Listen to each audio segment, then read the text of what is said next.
कि एक मनवादी सोच वाला व्यक्ति 5 या 6 जज बन करके सुप्रीम कोर्ट में बैठे और 4 करोड़ 5 करोड़ देश की आबादी वाले दलितों का वो भविष्य का निर्धारण करे, ये भारत का संविधान इजाज़त अब नहीं देगा।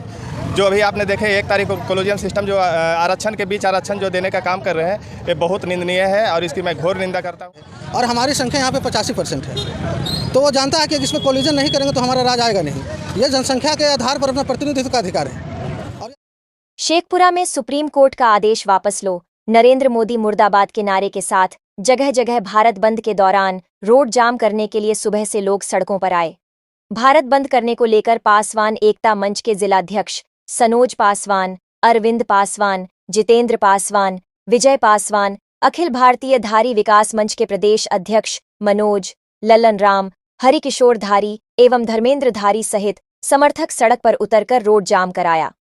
जबकि रामविलास लोजपा के जिला अध्यक्ष इमाम गजाली के नेतृत्व में भी नेता और समर्थक बंद के समर्थन में उतरे और सड़क जाम करते हुए प्रदर्शन किया।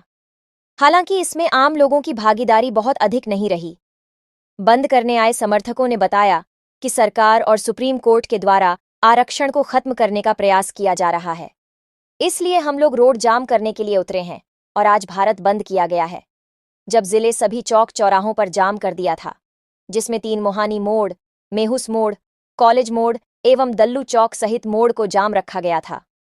राष्ट्रीय राजमार्ग 33 को जाम करते हुए सुप्रीम कोर्ट होश में आओ इत्यादि नारे भी बंद समर्थकों ने लगाए। बंद समर्थकों ने अपने हाथों में तख्ती भी ले रखी थी। इस बंद समर्थन का नेतृत्व राजद नेता सनोज रजक ने किया। बरबीघा शेखोपुर रोड को भी सामस गांव के पास जाम कर दिया गया। ग्रामीण क्षेत्रों में जगह जगह जाम लगाया गया। शेखपुरा में एसडीएम राहुल कुमार, एसडीपीओ अरविंद सिन्हा सहित पुलिस के पदाधिकारी सड़कों पर सरकार का जो दोहरी नीति है वो हम लोग के आरक्षण से छेड़छाड़ का मामला है और वो जो है कोर्ट के माध्यम से वो हम लोग का आरक्षण को हनन करना चाहते हैं और छीन लेना चाहते हैं। जो अभी आपने देखे 1 तारीख को कॉलेजियम सिस्टम जो आरक्षण के बीच आरक्षण जो देने का काम कर रहे हैं, ये बहुत निंदनीय है और इसकी मैं घोर निंदा करता हूँ। इसी के आलोक में आज भारत बंद है और उसका शेखपुरा पासवान एकता मंच और अनुसूचित जाति जनजाति राष्ट्रीय समाज ये सब जो है सब समर्थन में। कहाँ रोड सब जगह शांतिपूर्ण बंदी है। सब जगह हर एक जगह जो है पूरे भारत में हम लोग का टीम जो है एक जगह एक चौक चौराहा पे सब बंदी कर रहे हैं और सब शांतिपूर्ण ढंग से बंदी है।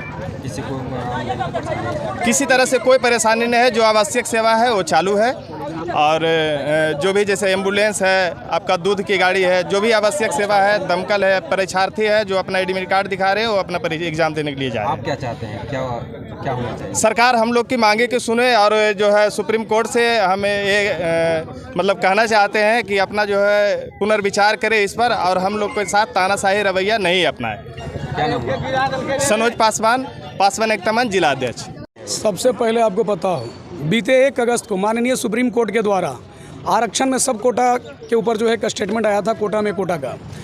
माननीय सुप्रीम कोर्ट से मेरा सवाल है कि आपके हिसाब से जो भी दलित समाज में जो जातियां संपन्न हो चुकी है उन्हें आरक्षण से हटा करके क्रीमी लेयर को हटा करके क्रीमी लेयर बना दिया जाना चाहिए। तो मेरा भी सुप्रीम कोर्ट से सवाल है कि जितने भी कॉलेजियम सिस्टम से चुन कर आए हुए जज हैं उनका भी परिवार संपन्न हो चुका है, तो अब क्रीमी लेयर वाली स्थिति के हिसाब से कॉलेजियम सिस्टम को भी बंद कर देना चाहिए और उसमें भी जो पिछड़ी जातियां हैं, जो दलित जातियां हैं, उनको भी जज बनने का अवसर दिया जाना चाहिए। जुडिशियल लागू होना चाहिए और यूपीएससी और आईएएस के एग्ज़ाम की तरीके से जज की भी नियुक्ति होनी चाहिए बतौर परीक्षा के हिसाब से।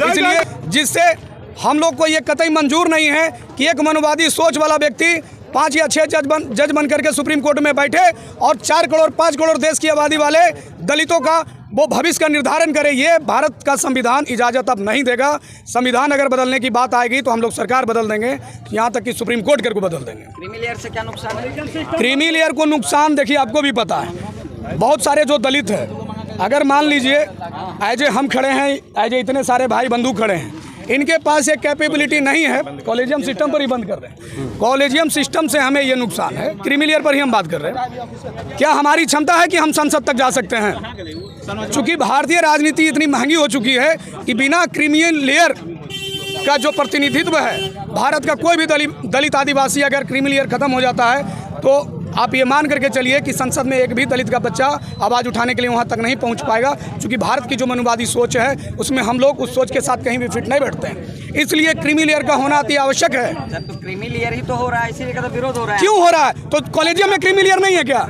क्रीमी लेयर कॉलेजियम में नहीं है क्या? अगर आपके हिसाब से दलित संपन्न हो चुका है तो क्रीमी कॉलेजियम सिस्टम से बने हुए जज भी तो संपन्न हो चुके हैं। कॉलेजियम को भी बंद करवाइए, हम भी क्रीमी लेयर बनाने के लिए तैयार हैं। आप कॉलेजियम बंद करवाइए, उसमें भी दलितों को प्रतिनिधि दीजिए। मतलब एक मलाई आप खाइए, इतना बड़ा आबादी 15% में सिमट जाए और अकेले 3% का आबादी 10% अकेले टकर जाए, उस पर किसी को नहीं जाता है। आपको ये पता होना चाहिए कि आरक्षण जो है वो आर्थिक स्थिति देख करके नहीं दी गई थी।